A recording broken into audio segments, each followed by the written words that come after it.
নমস্কার, আপনারা দেখছেন TV9 বাংলা ডিজিটাল। আমি কমলেশ।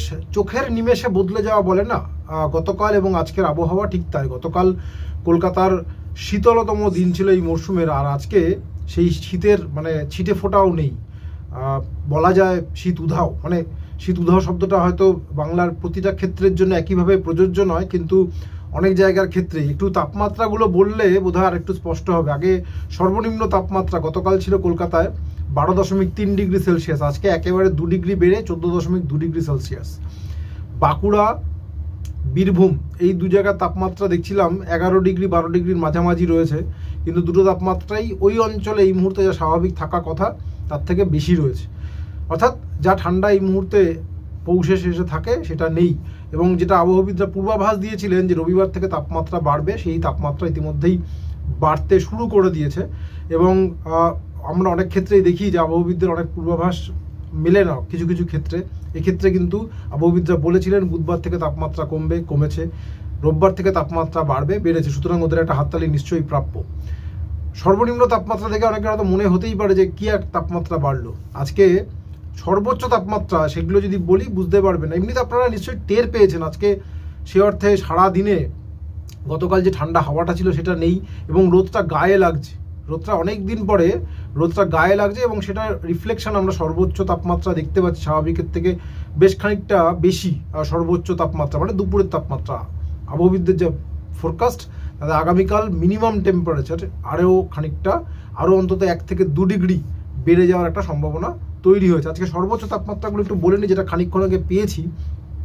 আলিপুর 25.3 ডিগ্রি সেলসিয়াস, দমদম 27.7 প্রায় 28 ডিগ্রি, ডায়মন্ড হারবারও ঠিক তাই 27.7 ডিগ্রি, বাঁকুড়া 25.8 প্রায় 26 ডিগ্রি সেলসিয়াস, শ্রীনিকেতন পুরোপুরি 26, কলাইকুণ্ডা 29.2 ডিগ্রি সেলসিয়াস। বুঝতেই পারছেন পৌষের শেষে সর্বোচ্চ তাপমাত্রা ঠিক কোথায় গিয়ে পৌঁছেছে।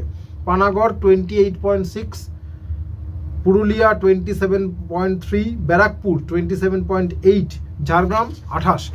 সব জায়গার তাপমাত্রায় যদি দেখা যায় কোথাও 26, কোথাও 27, কোথাও 28, কোথাও 29 ডিগ্রিতে পৌঁছে গিয়েছে। অর্থাৎ উত্তরে হাওয়াটা একেবারেই নেই। কেন নেই এবার এই ছবিটা দেখুন আমার বাদিকে। কেদারনাথ, আজকে দুপুরের ছবি। কেদারনাথে প্রবল তুষারপাত হয়েছে, পুরো বরফ জমে গিয়েছে।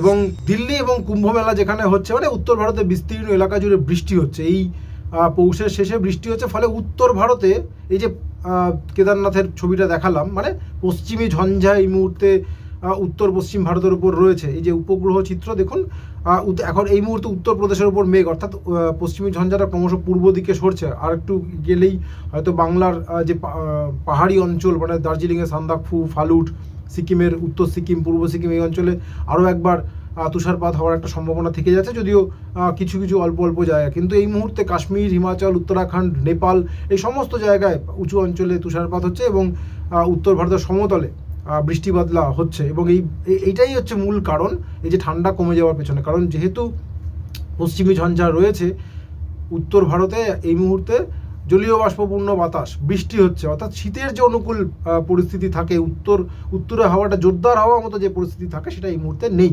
এই ঝঞ্ঝাটা কেটে যাওয়ার পরে সেই পরিস্থিতিটা তৈরি হতে পারে, কিন্তু এখানে আরেকটা কিন্তুর কথা বলতেই হচ্ছে। কারণ এই পশ্চিমী ঝঞ্ঝা যেতে না যেতেই আরও একটা পশ্চিমী ঝঞ্ঝা 14 তারিখ নাগাদ আরও একটা পশ্চিমী ঝঞ্ঝা আসছে।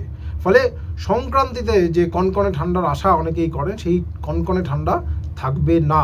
তাপমাত্রা স্বাভাবিকের থেকে বেশি থাকবে, ঠান্ডা থাকবে, হালকা ঠান্ডা। পশ্চিমাঞ্চলের দিকে আরেকটু হালকার থেকে আরেকটু বেশি, মাঝারি মাপের ঠান্ডা, কিন্তু কনকনে শীত, জাকিয়ে শীত, এটা হাড় কাঁপানো ঠান্ডা সংক্রান্তিতে থাকছে না, যেহেতু পরপর দুটো ঝঞ্ঝা আসছে।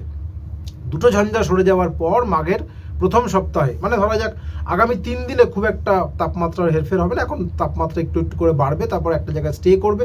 3 থেকে 4 দিন পর আবার একটু তাপমাত্রা কমতে পারে, কত 2 থেকে 3 ডিগ্রি। ধরা যাক আজকে 14 রয়েছে কলকাতা, কালকে সেটা আরও বাড়বে, বেড়ে 16 ডিগ্রির ওপরে উঠে যাবে।